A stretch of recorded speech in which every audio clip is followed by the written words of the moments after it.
Hey everyone, and welcome back to Essential English Online. If you're new here, my name is Malaki. I'm an online Ielts instructor here in Ho Chi Minh City. Your hometown is one of the most common Ielts Part 1 speaking topics, which means you should know it inside out. In this video, I'm going to give you some vocabulary and some phrases that you can use to talk about your hometown, and I will also share some sample answers about my hometown. Alright guys, so when talking about hometown in your IELTS speaking exam, a question that is almost guaranteed is, where is your hometown? Sounds like a simple question, but in IELTS speaking, we don't want to repeat the vocabulary in the question. So what most students say is, my hometown is. However, it would be better to say something like, I grew up in, or you could say, I come from, or you could say, I was born and raised in. Alright, so now we have paraphrased, we need to give the examiner a little bit more information about where you're from. So, if you're from the countryside, you could say a rural area. You could also say I come from a village or a town. Or finally, we could say the name of a city. For example, I was born and raised in Ho Chi Minh City. Next up, guys, we want to give the examiner details of where that place is because the examiner probably won't know. For example, we could say I grew up in a rural area located in the south, north, east, center, or the west of a country. We don't usually say the top or bottom when talking about a country, so try to use south, north, east, center, or west.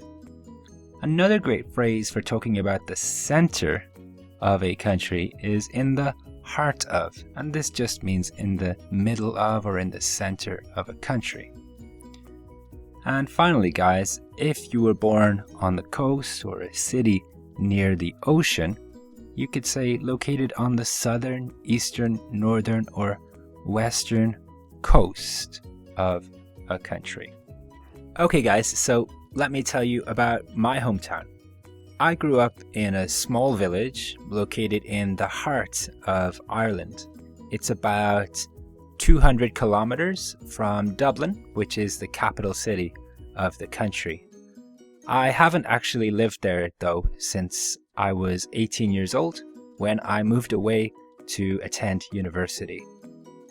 Alright guys, next up we're going to look at another common question for this topic, which is, what is your hometown like? And this just means describe your hometown.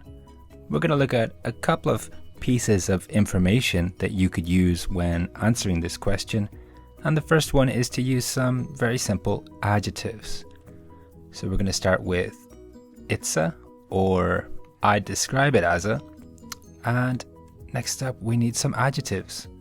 For example, if you live in the countryside, you could use some adjectives like tranquil, which has the same meaning as peaceful, or you could say idyllic, which means perfect.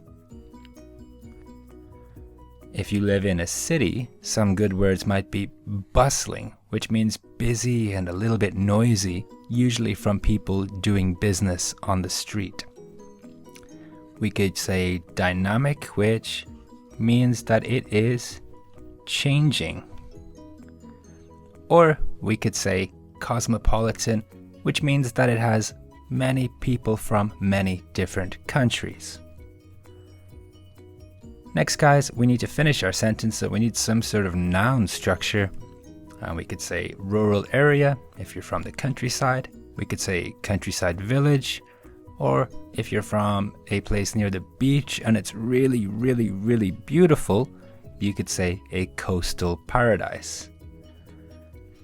If you're from a city, you can just call that an urban area, or an even better word, if you're from a very big city, you could call it a concrete jungle, and that's a great phrase to use. Alright guys, and the next piece of information we might give when answering this question is about population, or how many people live in that area.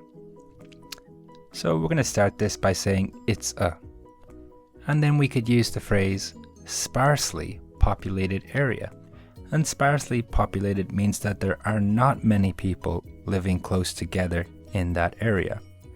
The opposite is a densely populated area. So a sparsely populated area, we're going to use this for a countryside area or a rural area. And a densely populated area would be a city or a large town. But that's not enough, guys. We need to give a little bit more information, so we can add some information by using with. And here we want to give a little bit of detail. For example, we might say with a lot of open space, natural scenery, or rivers. So for a countryside or rural area, you might say it's a sparsely populated area with a lot of open space and natural scenery. Or you could say it's a sparsely populated area with a lot of open space and rivers. For a city, guys, we could add some more detail here, and in this case you might say a lot of shops, cafes, or facilities. For example, for some place like Ho Chi Minh City, we might say it's a densely populated area with a lot of shops and cafes. And finally, guys, when answering this question, we might add some information about what your hometown is famous for, or what do people know it for. And here we could say it's famous for, or it's renowned for. And this is something that's very special about your hometown and that many people know about. So for example, if I'm talking about Ho Chi Minh City, I might say it's famous for its delicious street food. If I'm talking about Dalat City, I might say it's famous for its breathtaking views. If I'm talking about a city or town that has very old and beautiful buildings, I might say it's renowned for its ancient architecture. And if I'm talking about a huge city with very, very tall buildings like New York, I might say it's famous for, or it's renowned for its massive skyscrapers. And as you may know, massive means very, very large. Alright guys, I will now answer this question for my hometown. I'm going to add some details and some extra information, as you should also do for your IELTS answer. Alright, let's go.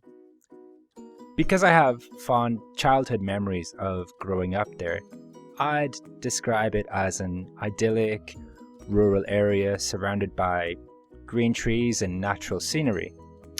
It's famous for having many streams where my father and I used to go fishing when I was a kid. Anyway, it's a sparsely populated area with just a few convenience stores. The nearest town is about a 20-minute drive away. Alright guys, and well done on getting this far in the lesson. The final question we will look at today is your hometown a good place to live? Now, most students answer this question by saying something like, yes, it's a good place to live because. Now, there's nothing wrong with that answer, but using because like this is a very common structure and it's a little bit simple. So for the sake of improving our grammar today, I'm going to show you a different structure we can use. So the structure we're going to use is due to. So we can say yes, due to, and here we will have our reasons. I'd say it's a fantastic place to live, or I'd say it's a great place to live. Let me give you an example. So if your hometown is Ho Chi Minh City and you think it's a good place to live, you might say, yes, due to a multitude of entertainment options and lots of job opportunities, I'd say Ho Chi Minh City is a fantastic place to live, especially for young people. And just in case you don't know, guys, a multitude of here means many. Or if your hometown is Dalat City, you might say, yes, due to its breathtaking natural scenery, I'd say Dalat is a fantastic place to live for people who love nature. Alright, so now I will give you my sample answer to this question. As before, I'm going to add some details which you should do too. Yes, due to its open space and community spirit, I'd say it's a fantastic place to live, especially for families.